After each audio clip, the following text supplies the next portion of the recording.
Hello, BookTube. Well, it's been a while since a book tag was accompanied by melodrama, but such is the case with the one I'm doing today. It started life on Shawn the Book Maniac's channel when he called it Grab 10 Books Off Your Shelf and Talk About Them, eh? Which is a bit of a mouthful, in which kind of an anti-tag because there's no set structure. You pick 10 books off your shelf at random and talk about them. And I love the idea, but I fixed it out of the kindness of my own heart. First, I lowered the number to 5. It's from 10 books. And second, I renamed it the Grab and Gab Book Tab. It's got a real nice ring to it. And everything was going fine. And then Adam at Mementomori sashayed in, gin glass in hand, and said, no, no, no, no, no. Come on, people! And changed it again. Said that there's nothing wrong with 10 books. It's not too many. It's BookTube after all. And that Gab sounded a little old ladyish. So he changed it to casual 10 book tag, something like that. Something generic. And then the ball was back in Shawn the Book Maniac's court, and he decided to change it again to some what he calls a neutral tone tag of the 10 book tag, talk tag, TED talk tag, whatever it's called. Who knows what it's called at this point? So I've taken it upon myself to come to the rescue again. Since the whole point of this tag is that you pull books off your shelf and talk about them, I think we should christen it the Yank and Yak Tag. And since the 10 and 5 book is an issue, we'll split the difference and it will be 7.3 books. So from now on, the Yank and Yak Tag will consist of you pulling 7.3 books off your shelves and talking about them. And I'm glad that settles things forever. And I thought I would do that today. The only problem is, as I've noticed, is that it doesn't matter when I film in this new location. Since I'm backlit by a window and frontlit by a window, it doesn't matter when I film here. It is not possible to show you things on an iPad in a nice, clear way. And boy, oh boy, is it not possible to add pictures to a video. Even while I was hunting through the bowels of how to do it on a YouTube video, I was thinking to myself, and I know nothing at all about technology, I was thinking, even while I was doing it, there've got to be 10 ways to make this easier. There's got to be 10 ways to write. I know people who could write the code in 15 minutes to make it possible you could simply drag and drop a picture. Instead of the Mission Impossible Fort Knox blueprints that are required now. So I can't put a picture in the video.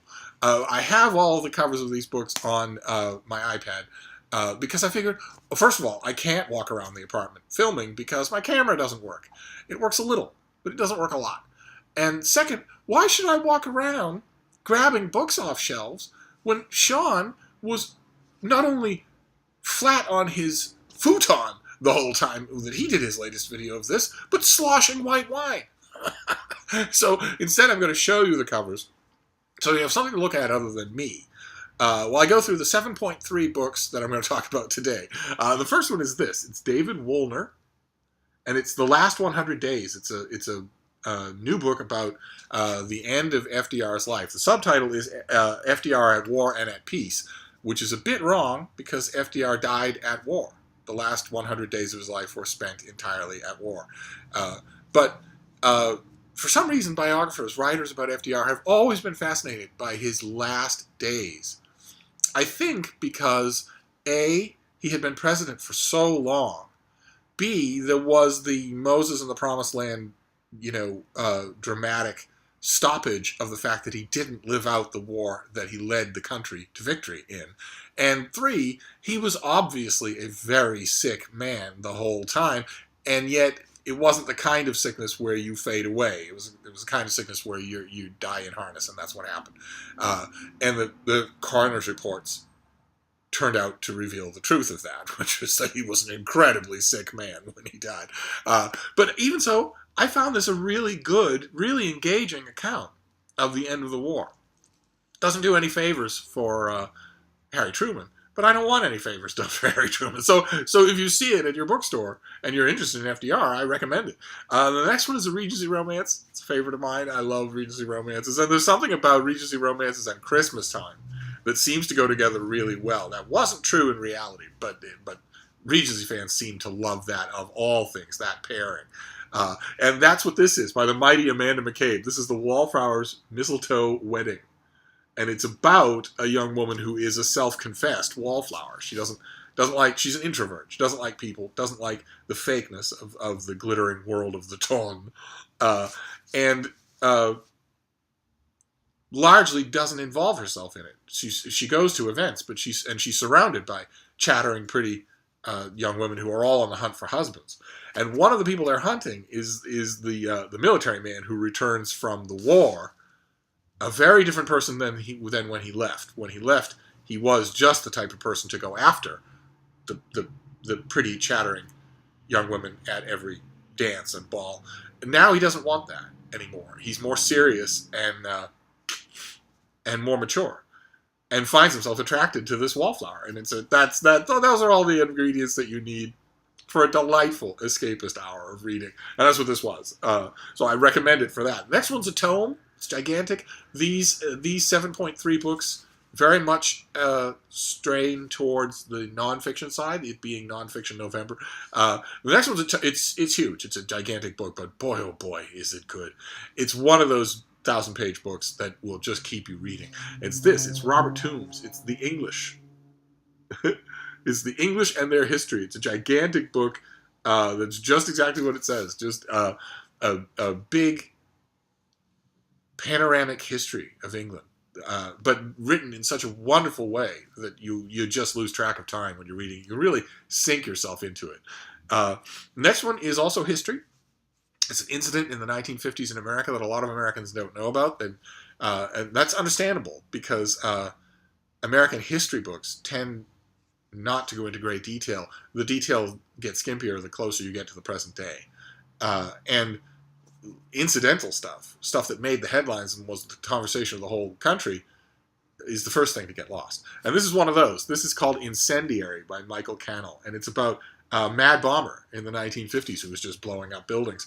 And it's also about the dedicated lawman who hunted him down, who broke new ground in profiling criminals in order to profile this guy, and who ended up being astonishingly right in most of his predictions, right down to tiny little things that you wouldn't think anyone would be able to predict about this guy. But the lawman is, the psychological portrait in the book of the Mad Bomber is tremendous, tremendously good. But the lawman is every bit as fascinating, pouring through every detail in order to draw a picture of this person that he's never met.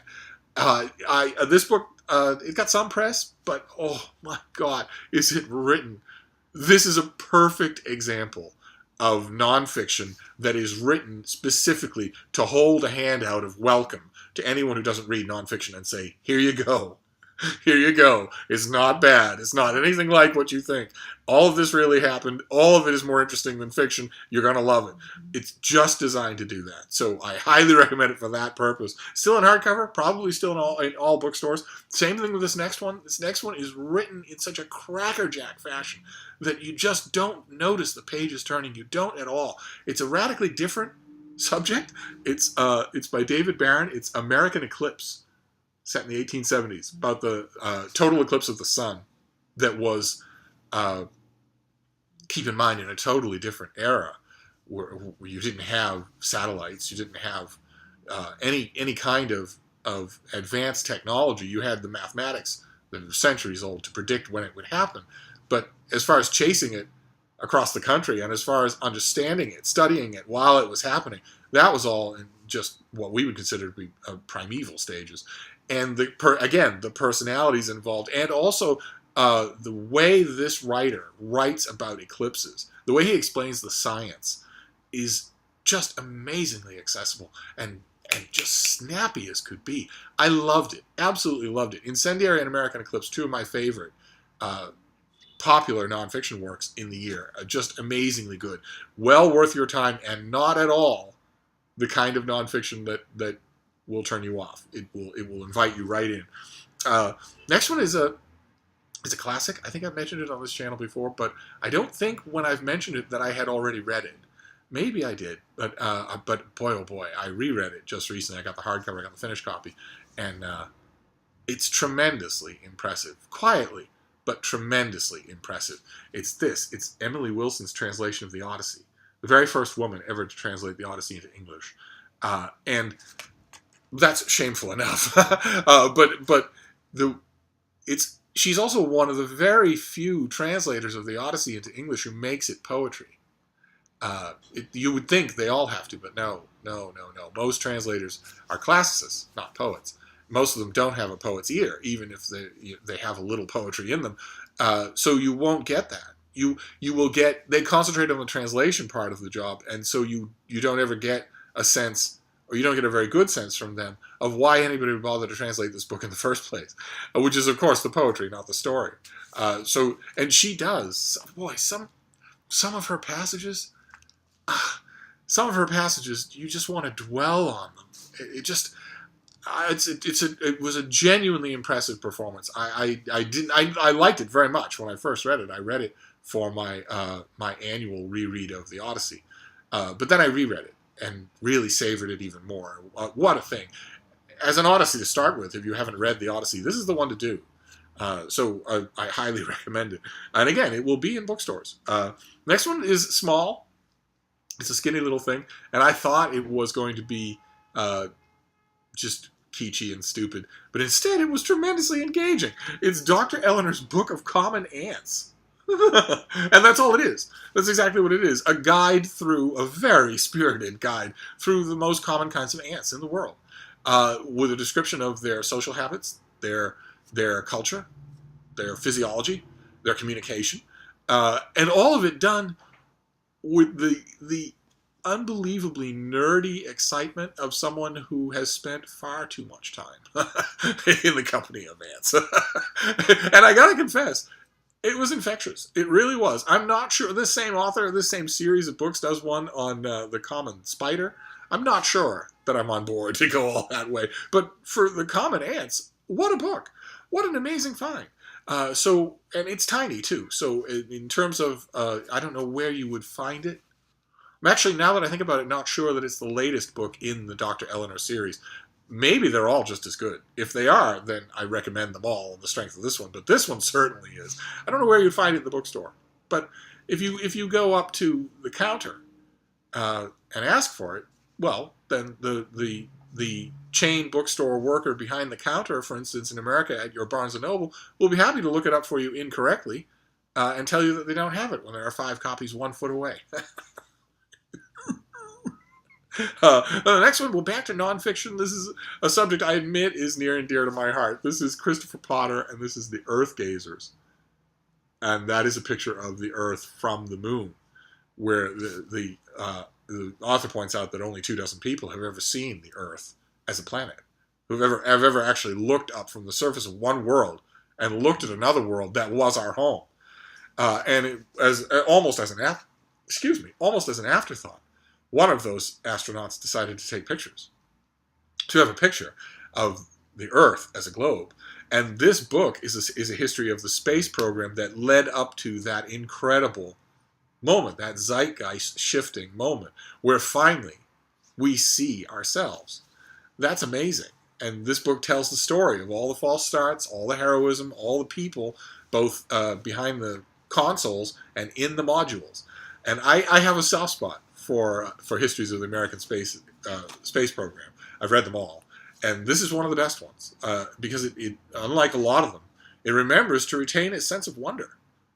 It's really an amazing thing that was done, the voyage to another world, and a lot of books on the space program forget that, and this one doesn't. This one keeps it foremost in mind. The next one is biography, but it's also a slice of life for its time for George and England. This is The Enlightened Mr. Parkinson. by Sherry Lewis. This is about the doctor and radical and rabble-rouser and writer who diagnosed and described Parkinson's disease 200 years ago in 1817. And as the author makes clear, he did such a thorough job of it, such an intelligent, understated job of it, never overreaching, never imagining wild fantasies, that we still use his diagnostic parameters today to diagnose and understand the disease for which he is named, the disease that is his only claim to immortality. Because Sherry Lewis is exactly right. Parkinson himself has been forgotten. There are claims in the book that we would know him, he would have a place in history even without having diagnosed and named Parkinson's disease. I don't think that's true, but still, I had no idea when I started this book that there was a fascinating story to be told here, and there is. There really is. So if you're at all interested, or, God forbid, close to 70,000 new cases of Parkinson's are diagnosed in America every year. If, God forbid, you're connected with one of those, first of all, you have my deepest sympathy. It is, as this book kind of soft pedals, it is an incredibly cruel fate. But if you are, well, this is a fascinating look at when the affliction was suddenly pulled away from its own mythology and stood up on its own legs as a thing that can be understood, need not be feared superstitiously, and might be treated. Just fascinating. Short book that does a huge amount of work. And we have another one, another book that is much shorter than it could have been. In fact, like The Enlightened Mr. Parkinson, you'll want this one to keep going. You'll want it to be longer than it is. I think we've seen it on this channel before. It's Scott Galloway's great book, The Four, which is all about Amazon, Apple, Facebook, and Google, and what it means for all of us, for every single one of us. That's for what it means for all of us, for these corporations to be so powerful and so insidious, entwined in every aspect of our life and society. And one of the strong points that the book makes over and over again, sometimes overtly, sometimes just by example, is that if you think that's not true, you are badly mistaken. If you think, well, I don't have any commerce with these things, so they don't affect me, you're dead wrong. They do. They affect everything. Not just the flow of information and the shape of it, but also politics, social policies, the marketplace. It's incredible, the reach that they have. And they were one of the points that's made in The Four, but not made enough. Again, you could want this book to be 600 pages long. They were unforeseen. Even in a world that had in its past the East India Trading Company or Ma Bell or anything like that, things like this were unforeseen because no one had foreseen the marriage of mega corporations like this with the actual specific interstices of everyone's personal life. No one had expected that. You can't get away from these things. They're with you in your pocket. If you're lucky enough to have a cell phone, I don't have a cell phone, but it's fascinating. Galloway is really good. He's a really good tour guide of this, although he leaves you with the impression, as good as his book is, fascinating on every page, leaves you with the impression that even more work will be done.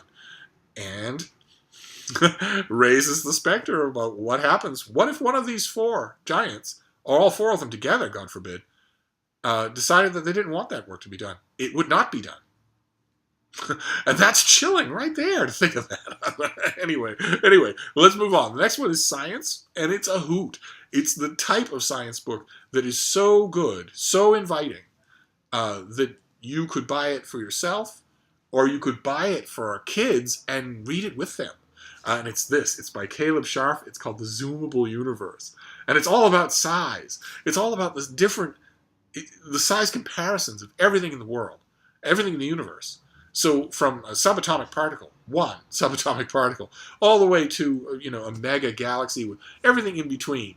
Humans, the animals that live on humans, the animals that live on Earth with humans, the gas giants compared to rocky planets in the inner solar system, Earth star compared to other stars, and the different sizes of viruses and germs. It's amazing. Just amazingly good. Something fascinating on every page. And of course, you don't have to read it narratively. You can just dip in and out as you please. I think I've mentioned on this channel before that I volunteer time with a group of kids here in Boston, and this book has been a huge hit. Huge. Ordinarily, I don't like to just keep things static. I like to get them involved in doing something, and not just me reading to them or talking about what we read. And it turns out this book makes that possible because size is all around you. So you can start to notice things like that as soon as they're brought to your attention. This book has been a huge hit. So that's why I know it's trial tested when it comes to kids. And then the next one is a work I know I've mentioned on this channel before, but I hadn't studied it before I mentioned it, and now I have, and it is astonishing. Perhaps the greatest in its series. This is the landmark Julius Caesar. Big, thick thing that collects all the writings of Julius Caesar and gives them new translations, new annotations, tons of maps, tons of illustrations, tons of endnotes, tons of ancillary essays.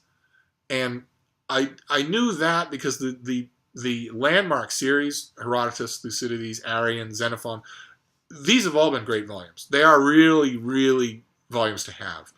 And so when I saw Julius Caesar, I thought, well, I'm not the biggest fan of Julius Caesar as a person in history, but I do recognize how incredibly remarkable it is that this pivotal figure in history, that we have a shelf of books written by this person. That's almost unheard of, especially in the ancient world, where they may have written them, but they don't survive. And so I expected, okay, new translations, that's always interesting. Caesar has a bit of, to put it mildly, an identifiably idiosyncratic writing form. So new translations are always interesting. But I wasn't really thinking it would be more than that, and oh my God, is it? This is all of Julius Caesar's scholarship. This is the whole world of Julius Caesar in one big, beautiful book. So if you have a classicist fan on your list, or if you are one yourself, and you're thinking, well, the landmark Julius Caesar is just going to be Julius Caesar that I already know, his writings that I already know, plus maps, you're dead wrong. This is so much more than Caesar with maps. This is really, really a must-own. Next one is history, and it's tough going. It's really hard to read, not just because it's history written by professionals for professionals. It's not a popular release book. It won't be in your bookstore. You'll have to order it. But also because the subject matter is just so gruesome, and there's no light anywhere around it. It's a collection of books edited by John Mikulsik called Nazi Law, from Nuremberg to Nuremberg, from the Nuremberg rallies to the Nuremberg trials. And it's all about how the Nazis first subverted and then used the law and all the ends that they used it for. And it's brutal. Absolutely brutal. Some of the essays are better than others. There are two in particular. One on the mutability of law itself that is just harrowingly, hair-raisingly good, but grim. Very grim. And then, believe it or not, this will be the last one. This is book 7.3. This is by Nick Compton, and I didn't expect to like it as much as I did. It's fantastic. Don't know what its widespread appeal will be. It's called Off the Deep End. It's a beautiful cover. It's too bad you can't see it more clearly than this. It's a history of madness at sea. And he starts off, the large chunk of it is collections of famous cases of madness at sea, mutinies and, people in lifeboats and whatnot. A large part of it is a history of that, but it starts off with and ends with a broader meditation on what it is about being at sea that occasions madness. And some of it is predictable. You're in a very confined space. There's no way out of that confined space. You are surrounded on all sides by a hostile environment that's only inches away from you at any time. Don't let the big fat cruise ship that you were on last summer confuse you. If you're not gonna go mad on a cruise ship, except from the violent botulism. But if you're on a small sailing vessel, which I have been countless times, as I mentioned on this channel before, in my life I've spent more time on the sea, on the water of Earth, than I have on land, and I know firsthand. I'm not prone to it myself, but I know firsthand how it can get to people, even people who seem rock solid, day after day after day, especially if you're far from land. If it's different if you're trawling the coast, if you're fishing or whatnot, you know you're going to be back at nightfall. But if you're far from land, and I mean far from land, a week solid sailing in any direction, more than that sometimes, and you know that, and there's nowhere to go, and every single fault or minute flaw of your shipmates is suddenly magnified 1,000-fold because there's no way to get away from it. It can have a weird effect. It can make people strange. And I've never actually been on a vessel where somebody actually went nuts. But I've had people come close. I've had them become strained to the point where when we returned to port and had been there a few days and it was time for me to pay, or it was time for me to check up on cargo or messages or whatever, and I would go back to these people, they would be they would be terse with embarrassment because they were remembering what they had just been like. And it was radically different from what they are. And that's fascinating. And that is covered in beautiful detail in this book. So, again, I don't know the widespread appeal of it because I don't know how many people actually spend time on the water anymore, especially on the open ocean, far from land.